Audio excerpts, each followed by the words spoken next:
Okay, everyone, welcome back. Welcome back to what is going to be a very interactive, exciting session. We've obviously heard lots and lots of inspiring knowledge over the last day and a bit, and in our individual presentations we've been exposed to a number of great ideas, practices that are already happening on the ground, making a difference in our community. The whole idea of this session is that we can interrogate a little further the voices of children and young people and how we can prioritise all of the needs, the wants, the requirements in order to make a real difference in our community and advance this work that we're all wanting so much to be involved with. So we've got an absolutely cracker panel ready to answer all of those really difficult questions. So let's give a round of applause to Liz,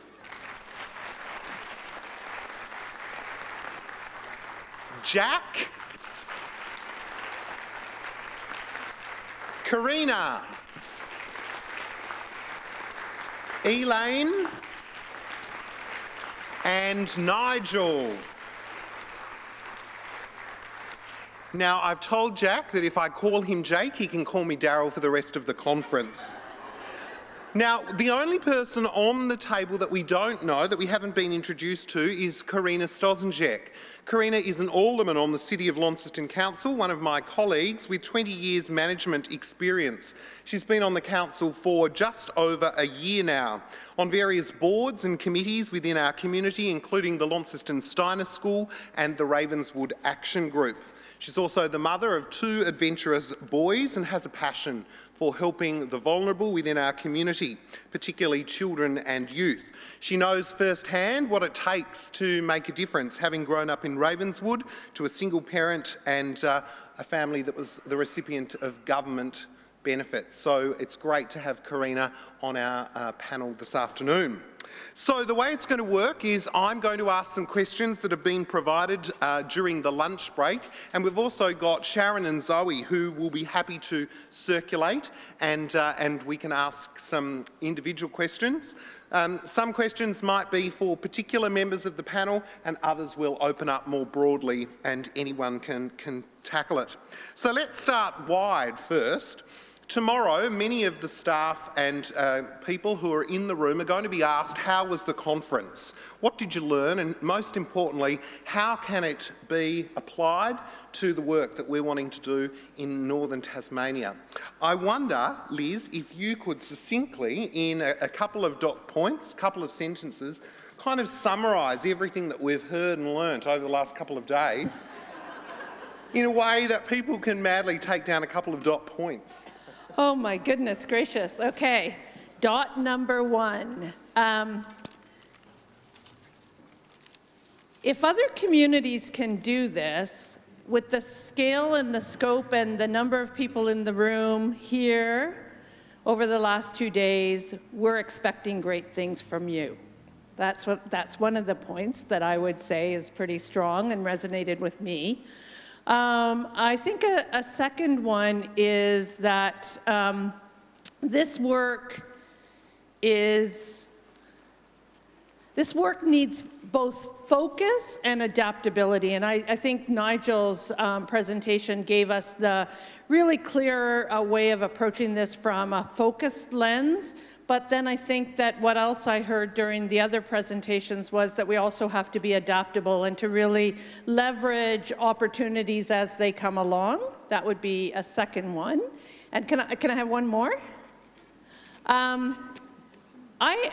This is probably less what I heard on the stage and more what I heard in conversations with others in the room and at coffee time, and just the buzz is that there is a large amount of passion that exists in this community and in Tasmania and across Australia, and that's an important place to start. But it isn't the only thing that you need. You need passion plus direction, and it's really the combination of those two things that will get you moving forward. And as Nigel said many, many times, don't boil the ocean, or as he says, don't boil the ocean, or I'm very bad at the British accent, I think. Don't boil the ocean, Pick some place and start. I love it. Nigel, we'll move to you next because for many of us in the room, we're not managers, we're not in charge, but we're inspired after these 2 days. So tomorrow, Friday, where do we start? We'll turn up at work early in the morning. We're going to be filled with all of this knowledge, all of this enthusiasm, and we want buy-in and we want to make a difference. So tomorrow, what can we do? Okay, so first thing I'm going to do is learn a Canadian accent, and that's... let's get my own back. Okay, tomorrow, what you're going to do, my advice would be find some like-minded individuals. Find some of those people that get what it is you're talking about, or why you've turned up at work so animated about this, that, and the other that you've heard at the conference. Whether it's about relationships, whether it's about families, whether it's about connections, conversations, the voice of children, whatever it is that's inspired you from this conference. Find a small group. And Andrew would probably tell us no more than 7 people, I think was the advice we got yesterday. A small group of like-minded individuals and commit to do something. Start somewhere and make a difference. Don't wait for somebody else to come and give you the big master plan, because you'll be waiting a long, long time. Don't wait for perfection. Don't wait for permission. You've probably already got all the permission that you need if you step back and think about it. But find a thing that you're going to do that's going to make a difference to the life of a child or children or a group of children and families within your local area that's within your gift to do it. Get those people together and do it. Start somewhere, it will lead you everywhere else. Great, thank you.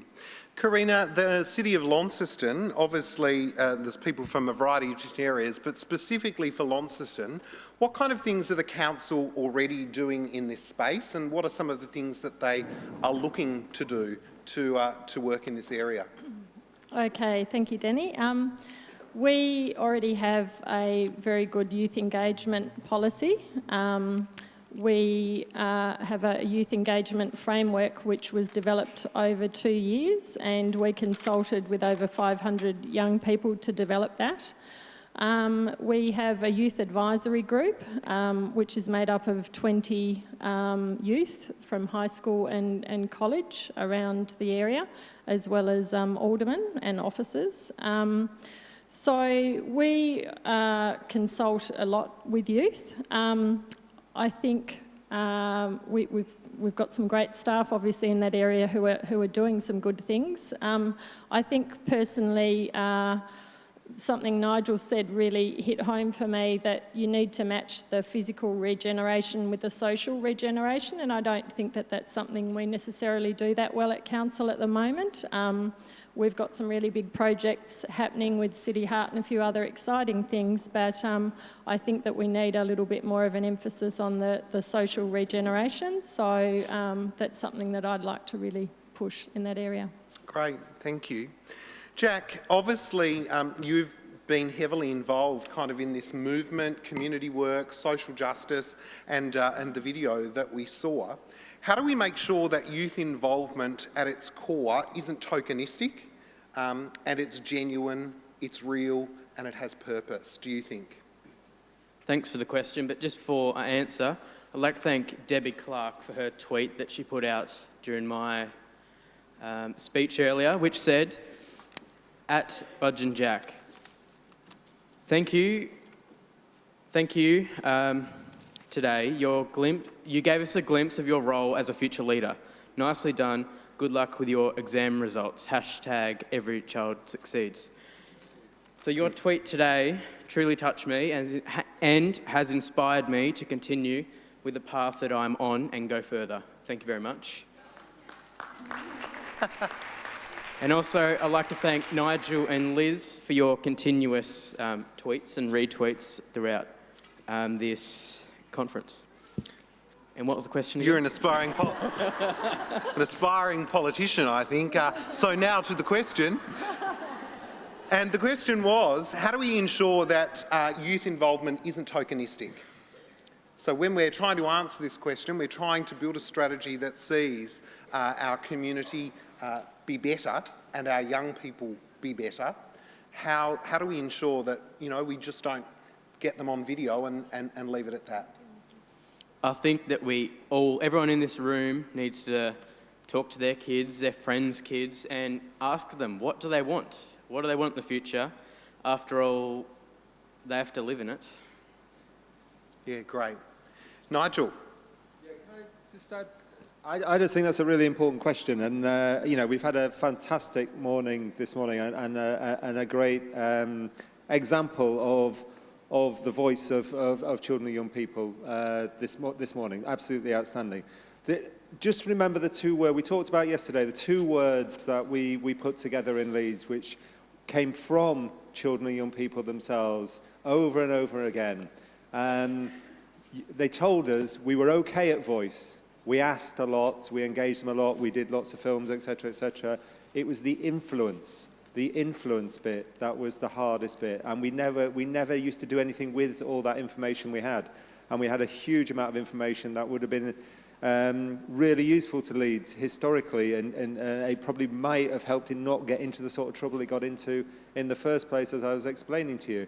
But I just think every time you talk about it, talk about the two words together, voice and influence. Voice and I think the children and young people of your area have a right to hold the adults of the area to account about the influence bit. Does what they're telling you make a blind bit of difference? Does it have an influence? And that's what people want. That's what we were told quite clearly. Children and young people want to be actively engaged. They want to be listened to. But most importantly, they want to contribute to the future shape of their city, of their place, and help form their futures. Voice and influence. And I would add to that too, that if a child reaches out to you and says, I need some help, this is something that worries me, that I can't sleep at night. I'm worried about those polar bears that, like they're little bit of icebergs just melting, and, where are they going to live after that? Or, I can't sleep because I'm worrying about the future, and things aren't good, and I don't ever want to have any kids because it's not going to be a good place for them to be, etc., etc. If children open up about what's going on, and sometimes it's not always as an articulate call for help, to actually listen and then be a trusted advocate. What can I do to listen to what the message is that's being given to me by this child and then act on it? How can I use my voice? How can I use my influence? How can I be an advocate for the things that are being asked? And that requires a listening that's different than just the listening of just the words or the confident ones who stand up. Sometimes those voices don't seem like a call for help at all. They seem like a, to hell with you all, kind of thing. But what's the message underneath, and how can we support that into action? Elaine, though, how do we balance our organisational expectations with that vision and that wanting to make things better? Most of us are tied up in reporting, we're tied up in grant writing, we're tied up in all of that expectational stuff. But how do we balance that with really wanting to effect change? Put it in the middle of your vision statement. Put it in there as one of your measures. How often am I actually acting on and receiving, making opportunities for children to add their voices? And this can happen from preschool right through to 25-year-olds.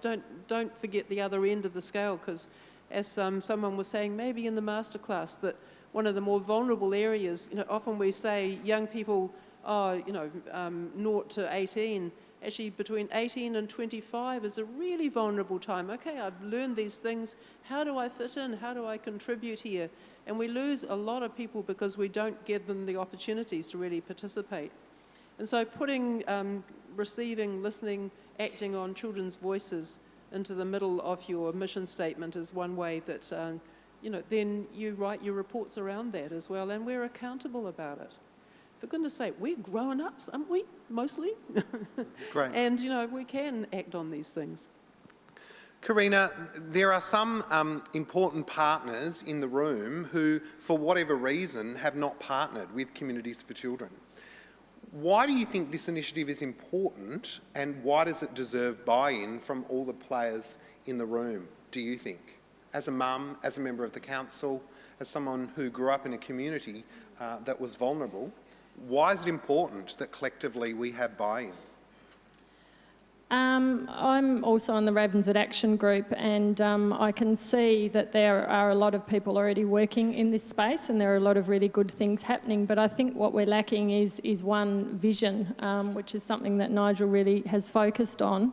I think it involves buy-in from all levels of our community, so children, parents, community groups, government, business. It is important because it is obviously our future.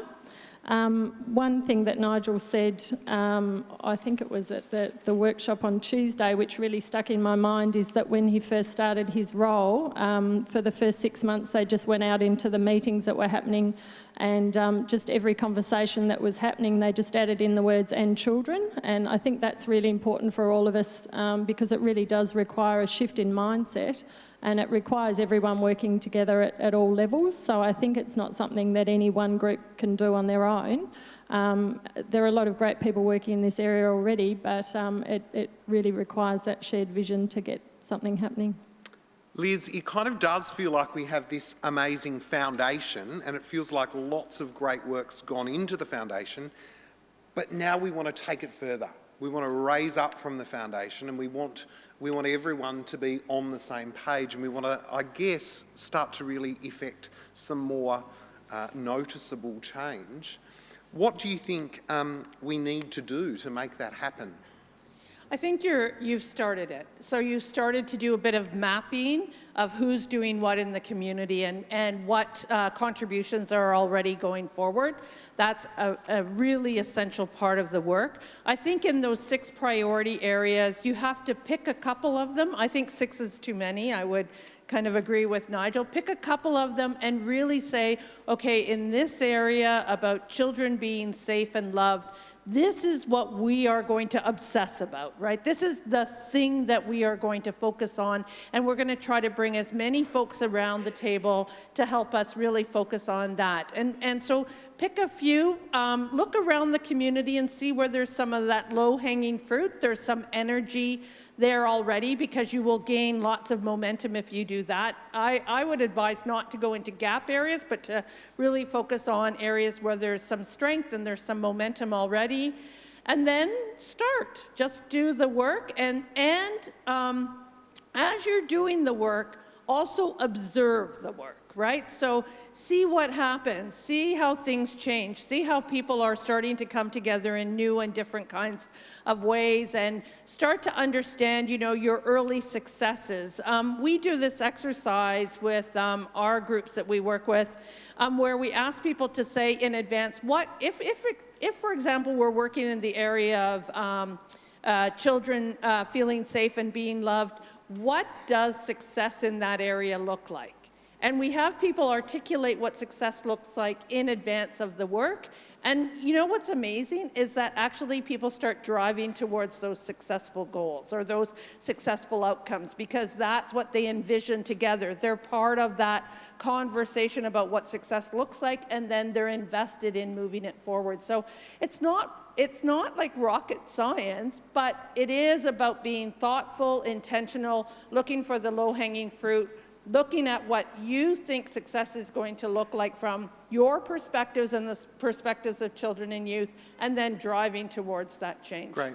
And I guess that, Nigel, goes to your point, which is you don't have to wait until you have the perfect solution before you begin. One of the questions that came in over lunch was, did Leeds have failures? What were they, and how did they move on as a result of, you know, the politicalness of those failures?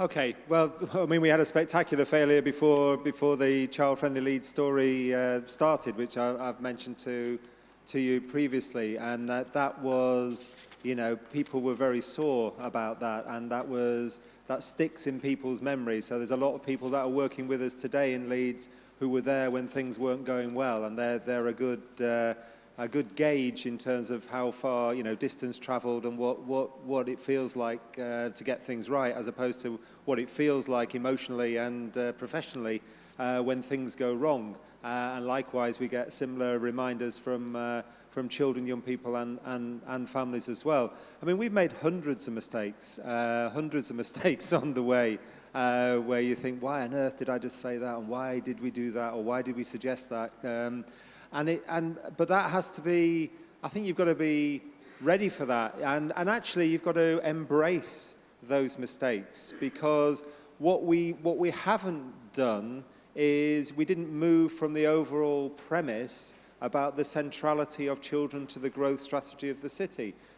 We got all sorts of messages back from children and young people about how hopeless we were at trying to engage with them, because we as adults thought this was how we should do it, and we were told in no uncertain terms, well, no, we don't want to be spoken to like that, and using that medium or that particular route. We want to engage with you in this particular route, and it's probably one of the reasons I'm on Twitter, actually. I wouldn't have even entertained the idea originally, but it's been a huge, and that's out of date now. So, you know, you've got to keep thinking differently.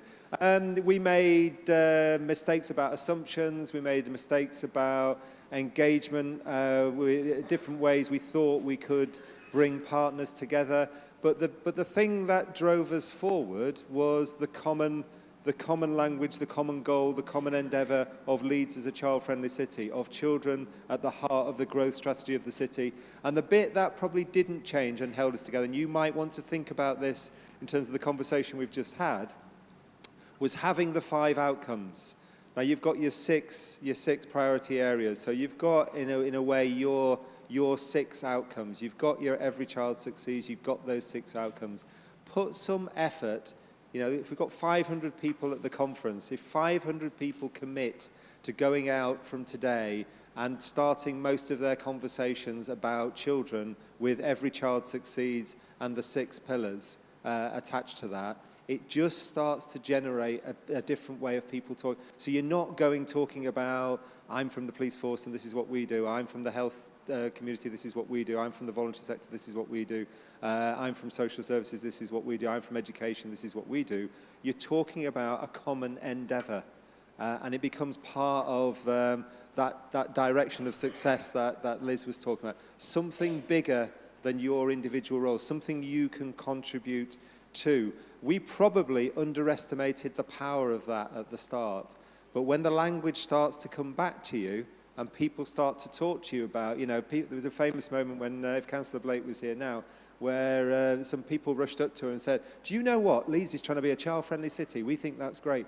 And it was, you know, she was one of the people leading it. So but people wanted to make sure she knew that Leeds was going to be a child-friendly city. It's just how those conversations develop over time becomes really, really powerful. It might sound simplistic, you know, it might sound very simple, very easy, but it's very, very powerful. Somebody just said it's not rocket science. It's not rocket science. It's part of how human behaviour, you know, how we respond as humans. And if you've got that greater goal, that ambition, that collective ambition, it starts to bind you together in a much more powerful way. Great. We're going to open up the floor now for questions. So what I'll do is I'll get Zoe and Sharon just to move amongst the crowd. If you've got a question, identify yourself while the next person's speaking, and then we can just keep it flowing nicely. In the background, you'll see that the voices of a variety of different children are being shared. Some are from Catholic schools, some are from private schools, and some are from public schools, from a variety of different suburbs. The question for us is, how do we prioritise all of those voices, all of those requests, all of those wants, all of those aspirations in order to make our community better? Does anyone have a question from the floor? Sharon, we've got one here at the front. And Zoe, if you just move to the back there so we're ready to go on to the next question. Hi, I'm Michael Davies. Is that right? Yeah.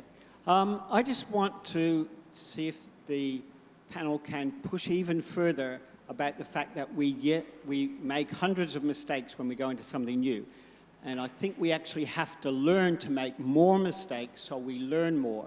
In fact, there's a favourite saying of mine that says, fail early, fail often, learn from it, and keep moving on. Now, when we try and put people in space, we give them thousands of hours to test different ways of doing things till they know they've got it right. when we put people out in the community, we give them 1 day's training and we say, go off and make it work this time. You haven't got much money. So what I'm saying is, how do they recommend that we actually get our organizations believing that failing is a great thing because it teaches us what we need to do something better in the future? Let's start with Karina, because councils are often told that they're failing at a lot of things. We're not allowed to make ourselves make mistakes or have a second go. Karina, how would you respond to that? Oh, thank you, Danny. Well, perhaps somebody else could start while I ponder the question. Sure. Danny. Would that work? It's a hard question. Elaine. I think one of the things is that, like I was talking about the difference between discipline and punishment, that discipline's learning from our mistakes. So actually being gentle with ourselves when we stuff it up.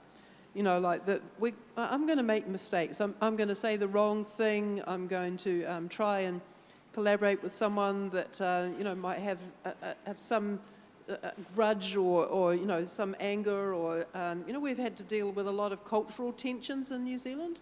And so that some of the things, we were really hauled over the coals by the Māori community, sort of saying, look, don't be so colonising or, do you know what you're doing here and how insulting that is and stuff. And we had to keep on saying, okay, I have to somehow forgive myself and keep on, learning so I'm not repeating the same mistake. But carrying on, I think there needs to be generosity of spirit in it too, for ourselves as well as for each other. Yeah, if I can add a couple of things to that. I think that notion of kindness and not being too hard on yourselves, I think, is important. I think there is something about, and it's a glib statement, but it's about organisational culture, if I understand the question right. And what sort of work environment do you want to be in? What sort of place do you want to be in? And we put a lot of effort into trying to work out what that was, what we meant by that. And one of the phrases I suppose we've used is this notion of learning, a learning organisation. And you learn through failure, don't you? You learn through things going wrong. You're not going to do that again. We'll do something else. And just think about this. I shared Victoria's story with you, or part of Victoria's story with you, the other day, and that's a really important story to me personally because of my engagement with the inquiry and with Victoria's family, but also I've got 4 boys. We've got 4 boys, and Tom, number 2 son, who I have to warn you is on his way to Australia, so look out. He was born the same year as Victoria, and therefore, so I think of Victoria every day. I think I can see Tom's hopes and dreams. Now, and what would have Victoria been had she still been alive? So, but if you think about Victoria's case, the one person who took the most pain out of that whole case and was blamed in that sense for her acute failure and almost was made to feel that she was personally responsible for Victoria's death was one of the social workers. Hundreds of professionals were involved in Victoria's case, but one social worker, Lisa Arthur-Worry, who was the young social worker. Now just think about this. Why would a young, enthusiastic, newly qualified social worker like Lisa have accepted such low professional standards? Why would she do that? Why would she do that? This is her career. This is what she wanted to do. She wanted to help people. She wanted to make things right. And it has to be because of the organisational culture she dropped into, about this is how we do things around here. This is how it's expected. You don't have to do that. Don't worry. This is not what we do. So I think we have a professional responsibility to create the work environment that is genuinely a learning environment, and it's as much about our own learning and our willingness to learn from mistakes as it is about our expectations of staff on the front line and that immediate interaction with children, young people, or families. So that there has to be a bit of a commitment to that idea of learning. Now, everybody wants the quick win, the quick success, but I have to tell you, it's not out there. It's not out there. Some of this stuff, because of the complexity of it, is you've got to be in it for the long game. And I think some honest conversations about that have to take place in any organisational development sense as well. Otherwise, all you're doing is probably setting yourself up to fail. And that's why plans change every 2 minutes and people don't hold the nerve and stick with something for the long term where you're going to start to see those benefits. But when stuff does go right, tell the stories and spread them well. Jack, why did you get involved in Communities for Children? What is it about this aspirational plan that drew you in? So I got involved with Communities of Children because I love my community and I want to help my community become the best it possibly can be. Someone that's on the Communities for Children team, Jennifer, I knew her before I got involved with Anglicare, and I've learnt so much from her. I've learnt how to treat others, simple things like that. And I learnt one thing in particular. You need a whole community to raise a child. Great. Zoe, question over with you. Thanks, guys. Andy from the West Tamar Council here. There's a lot of people that I look up to and admire, both present and in history. One probably William Wilberforce from England, so that's a big tick for you, Nigel. But I'm curious because I feel like admiration and role models play a massive part in everyone's lives, and it turns into aspirations and career pathways. And I'd be interested to see who, not just Nigel, but anyone on the panel, who do you really admire, who has influenced you in your life? Wow, that's another level question. Who would like to tackle that first? Liz, would you like to have a go first? I get all the hard ones first. So at Tamarack, we've been highly influenced by the work of an individual in the United States, John McKnight, who talks about asset-based community development, ABCD. And what John talks about is that we're all glasses, we're all containers, and we have assets and we have deficits, and everyone in our community has those. And so often we focus on the deficits of folks in our community, and particularly folks that are more marginalized, and yet they bring a wealth of assets. And it's our job, or it's our collective work, to uncover the assets and really to see how we can create communities where all people can be engaged and involved and that we can all benefit. So, John McKnight also reminds me of being a hobbit, because he's a short little guy. So every time I see him and I hear him speak, that's what I think about as well. So he's heavily influenced the work at Tamarack, but also my own work. And then I guess the other person who's passed away is a business leader, a banker actually in Ontario, who was my mentor. And he actually, before he passed away, he and I had a conversation, and he said, "Weaver!" And I said, "Yeah, Steve?" And he said, I've been in banking all my life, but the biggest thing that I've ever done and the deepest work I've ever done is the work I've done with you in community change. And I thought that was one of the biggest compliments. And that's the gift that we all bring to this work, is the ability to draw people in from outside of our sector who don't necessarily benefit from the day-to-day work that we are engaged with, but truly can be transformed by that work. And so he is a hero to me, even though he's no longer with us. He remains my hero. Thank you. Karina, what about you? When I was young, I have an older sister who's 10 years older, and she obviously left home a long time before me, and I lived in Ravenswood, and we didn't have a car, so I didn't go very far at the time, and I had limited opportunities, and I went and lived with her in grade 10, and it completely changed my world. She was an amazing role model, and I found out that there was a lot more to the world than I realised at the time, and that has really emphasised to me how important it is to have a role model for children, particularly when they're in difficult circumstances, and I think it can make a huge impact. More recently, Probably Bob Brown for me. He's very inspirational. He's very ethical, compassionate, and he works tirelessly for what he believes in. So as a leader, he certainly has inspired me. Elaine, you're working in a pretty special space. You would have met some incredible change agents and people who have inspired you. Tell us about that. One of the, I guess the first role model was my Aunt Rita. And she was the female partner of my mother's female cousin. So it was a bit of a, she was this amazing kind of woman who was always very colourful and very interested and engaged. And she was involved with a lot of mental health development through the World Health Organization. So she set up a lot of the mental health processes in the Middle East, Iran and Iraq and Egypt as well, helping them review the way that they were looking after people with mental illness.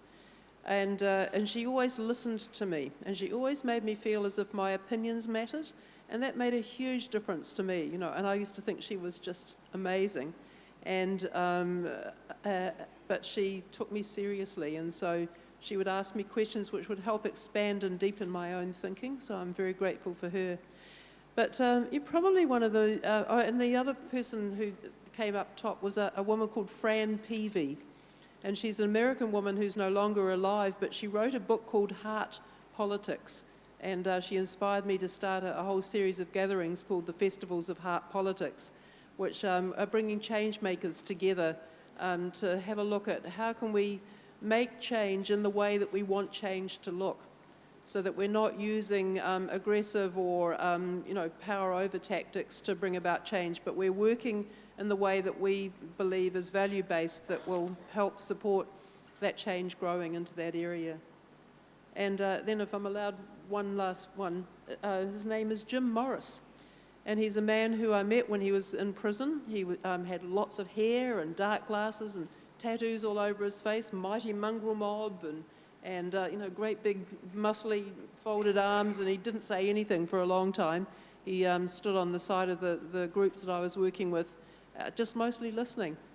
And then he started to open up about his story, and he shared his story about, as an 8-year-old, how he and his cousin had been staying with his grandmother. He was living with his grandmother because his parents were so abusive. And that he and his cousin had snuck away from this adult gathering to have a swim in the river, and his cousin had died. His cousin had drowned when they were swimming in the river. And he rushed back to get help, and the only thing that he got was this huge judgment, and like, you did this, you're evil, you've killed your cousin. And so he just kind of shut down, went into more and more antisocial behaviour, because he didn't believe he was a good person anymore, into the boys' homes, into the gangs where he could prove he was tough, became master of arms, and one day he raped a woman because he kind of was just feeling angry about the world. And then, so that was when I saw him in prison. And he made some significant changes. One was that he fell in love with someone else, not me, who, and that they had a child. And he started to remember a whole lot of things from his own childhood that he'd buried under his life. And he realised that if he was ever going to really be free of prison, he needed to repair the damage. And so he did his work on understanding why he had made the choices he had made and gone on the direction he had gone, and then through the person he was working with, approached his victim. And of course she slammed the door in his face, or her face initially, but she eventually said, look, I'm willing to listen to what he has to say. And he apologised to her, and he mostly listened to her. And she shared her story of how, because she had been raped by one of the bros, that his sisters and everyone in the community, it just made her life hell. They'd continued to persecute her. She was triply traumatised by what had happened as well. And he said, look, I can never undo what I've done, but I'd like you to give me the chance to show that I'm sorry. And so she granted him that chance. And so he, came and worked in prisons, worked in schools alongside me, shared his story with children, brought up the issues about gangs and the violence that goes on in gangs, and the fact that even though we can make some really bad choices, sometimes we have a way of being able to unwind those. And Jim's one of the people that I trust the most in this world. Wow. We've got a super 6 minutes left, so is there anyone who has a burning question from the floor? We'll ask our panel to answer it succinctly. Do we have any questions from the floor? Great, just one there at the front, Zoe. Just a question with politics and national politics and how that can stifle this kind of great work that we need to do. How do you respond to politics as a collective and not get caught up in it? Who'd like to take that one as succinctly Shall I as start? they can? Well, very quickly, and we'll whiz up and down the line, I suppose. What we found was the language of outcomes helps you get into a different set of conversations. And what I mean by that is if you take an outcome to be a condition of well-being that you want for a whole population, and in this case we're talking about all children within a particular area, talking in those terms, all children being safe from harm, all children being healthy, all children doing well in learning, having skills for life, having fun, voice and influence, all those things we've talked about over the last 2 days. If you frame your conversations around outcomes, I've always found it's very, very hard for politicians, no matter what orientation of their politics, to argue with the outcomes. You might have lots of more detailed arguments about what you do about those outcomes and how you get there, what you do about school attendance, what you do about teen pregnancies, what you do about... But that's a better place to be in. That's a healthy conversation to be in. But the end game, where you're trying to get to, it just helps bind it together. And that's helped us through some really tricky, or potentially really tricky conversations. So I'd commend your Every Child Succeeds and the 6 priorities to you to help frame those conversations, and it gets you, it's just a different starting point from some of the traditional obstacles that you might face. Great. Build relationship and treat those relationships like gold. If you find an ally who's in politics, whether it's local body or national politics as well, take care of that relationship. Keep them informed about what you're doing. Acknowledge them. Don't be afraid to say, oh, I've got some questions about what's going on at the moment. Can we talk about it? But respect the relationship. Don't diss them on social media or anything like that. Take care of those relationships because they're very precious. I don't think we're likely to get the type of change that we need if we're waiting for the state or federal government to initiate it. So obviously we need to start it at a lower level. I think if we get enough people involved, we'll get a lot of momentum going. And something Liz said early on, which really appealed to me as with a business background, is going to sound a bit sceptical, but some politicians think about the next election cycle rather than the bigger picture. And I think rather than trying to appeal to them on a compassionate level, you've got to build a business case. And Liz has been talking about some information where they've actually mapped the cost of poverty to our society. And I think once we start talking about dollars, we might get people to listen. So that's certainly something I'm really interested in. Apparently that information is publicly available, so it's certainly something that I'll look into and see whether we can try and use that information to get some people a little bit higher up to take some notice.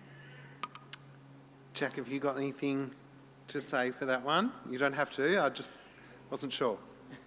Well, I noticed you said the politicians, they don't really deal with the issues in between, they just focus on the next election. Everyone go test that out. Go into a federal member's office, state member's office, and ask them questions. And if they are focusing on the next election, try to persuade them to talk to the kids, talk to you guys, you vote them in, so they're there to represent you. It's everyone's responsibility to strengthen the community.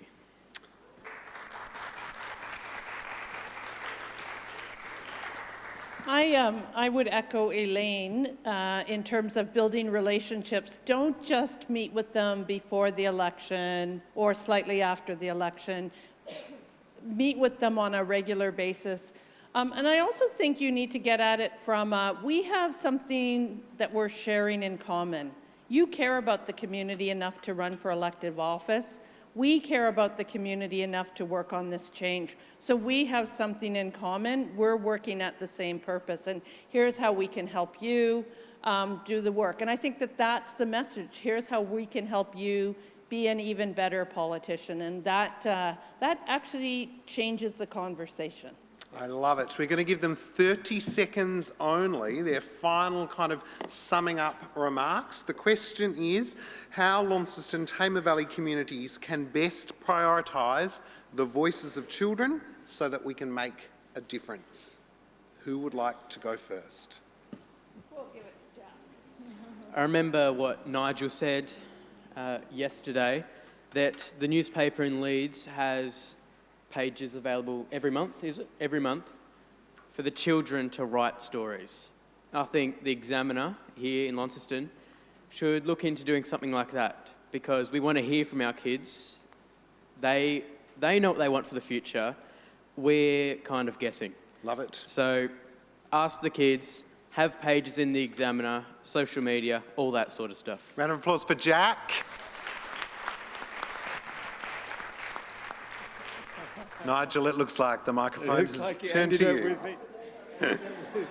Ended up with me. Just start, so get voice and influence embedded, make it explicit in the things that you're talking about, so it becomes an expectation. It just becomes part of, this is how we do things around here. Everybody who's engaged in a project, an initiative, work with children and young people, you have an immediate ability to seek the voice and make sure that that voice has an influence. Start somewhere, it will take you everywhere else. Round of applause for Nigel.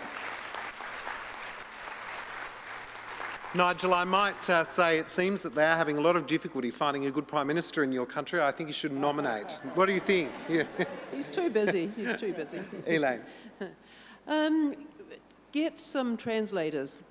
So, like there's something about the very worthy building blocks that actually doesn't really kind of roll off my tongue. So I almost have to go back and think, what are those things? So what's a simple way of saying that with a good graphic?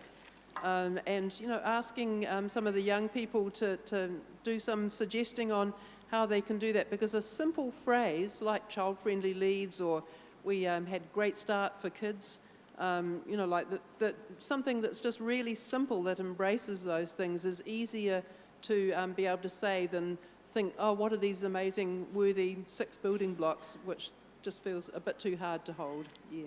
Round of applause for Elaine. Karina.